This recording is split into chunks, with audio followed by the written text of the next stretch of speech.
Adventures. It is me, your host, Allison, here at Magic Family Adventures. And today I'm going to be talking about all my tips and tricks for visiting the SeaWorld Spooktacular. So last year we went for the first time for the Halloween Spooktacular at SeaWorld, and you guys, we had so much fun. First of all, my kids love SeaWorld. There is so many things to do at SeaWorld. I swear, I don't even think we usually ride rides at all because there's so many different aquariums, there's different shows. There's just so many things that my kids can just walk around and look and do that they love SeaWorld because they don't have to wait in a million lines. So first of all, SeaWorld is just one of our favorite places to go as a family in general. And definitely during Halloween, they really step it up a notch. So let's get into it.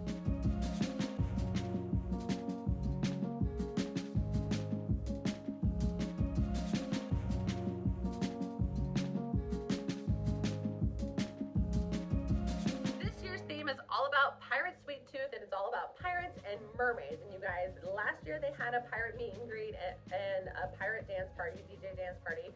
They had a mermaid meet and greet, but unfortunately she did not come out that day, so we missed the mermaid. So hopefully this year we can meet the mermaid. They had this cute little mermaid lagoon area. Most of the Halloween stuff was in the back of the park.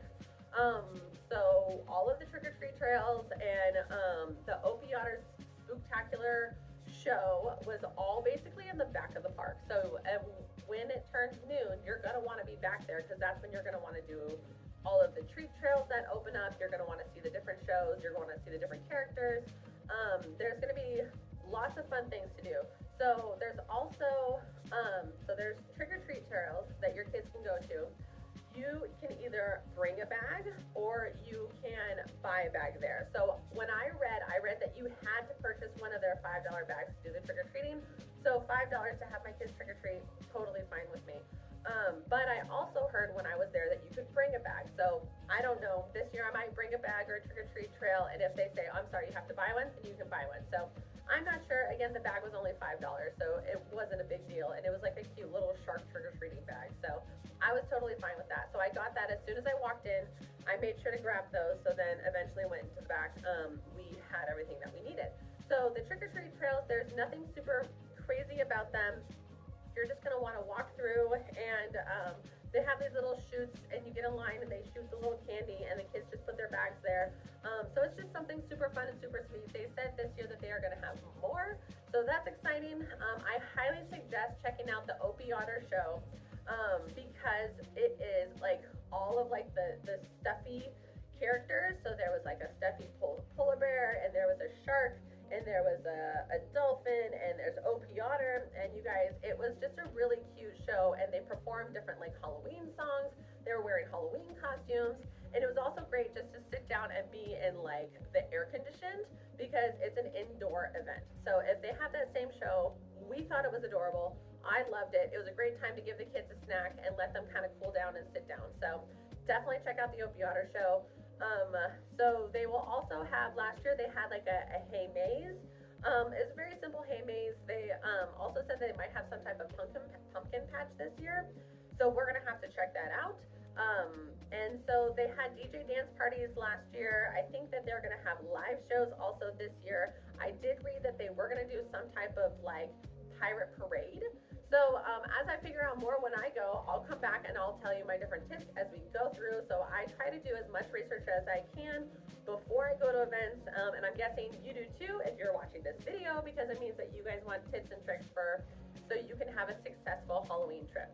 So, but yeah, also when you go to SeaWorld San Diego, last year, I'm hoping it's the same, but last year kids 3 to 9 got in for free with a paid adult. So if you have your, the 2 adults and you have 2 children, your 2 children can get in for free. All of the trick-or-treating and stuff like that is included with your admission. So when you go to SeaWorld San Diego, you're only paying for 2 adults and you are having an entire Halloween adventure as a family.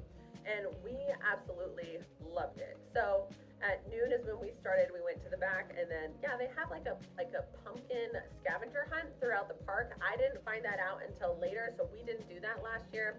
But I did see a few of the pumpkins scattered throughout the park, and that was really fun to see. And yeah, the whole park just has like really cute decor. It's super fun. It's all family friendly. It's all like kind of like marine based, which is fun because I love the ocean and I love stuff like that. And then of course you still have all the different, like the sea lion show, the dolphin show. You have stuff like that that you're going to be able to see. And they have brought so much stuff for this past like summer spectacular for the 60 years. I'm wondering how much of that is going to translate into the fall and of what they're going to put into it. But I'm super excited.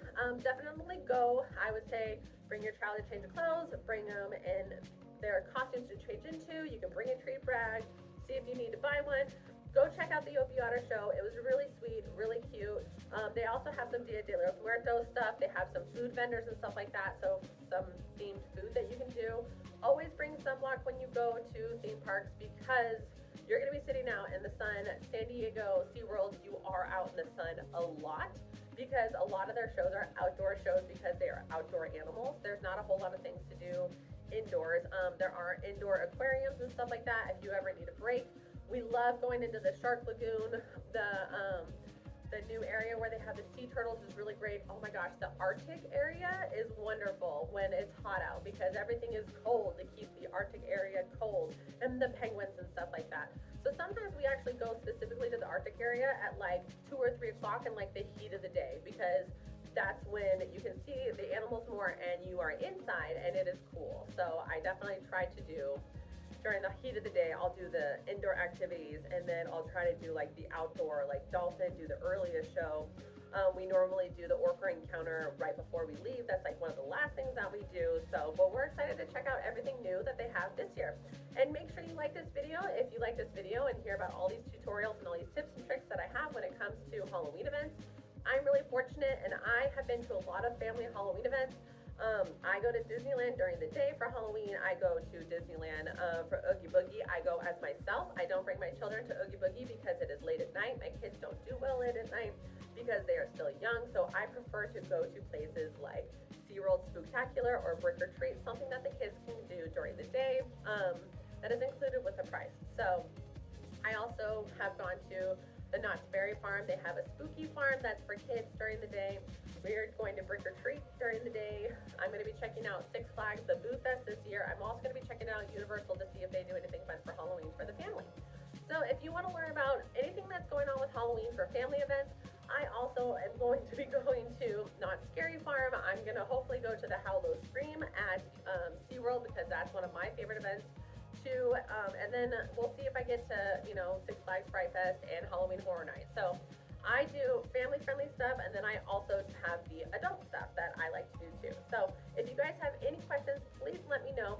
Please subscribe to this channel because I would love to tell you more about all my different tips and tricks when it comes to theme parks with families and as adults because I go to a lot of them, and I'm very fortunate. And then if you are in the area for San Diego and you want to check out more Halloween fun stuff, they also have the Sesame Place Halloween, and that is really good for littles. If your kids like Elmo, go to Sesame Place, and they have like Count's Halloween Spooktacular, and we went last year, and it was a lot of fun, and it's a lot smaller. It's really good for small kids, and last year they still had the water park open.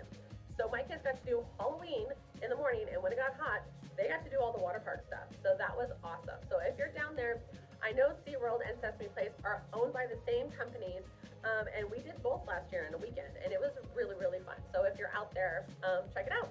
But thank you again for watching, and hopefully I will talk to you soon.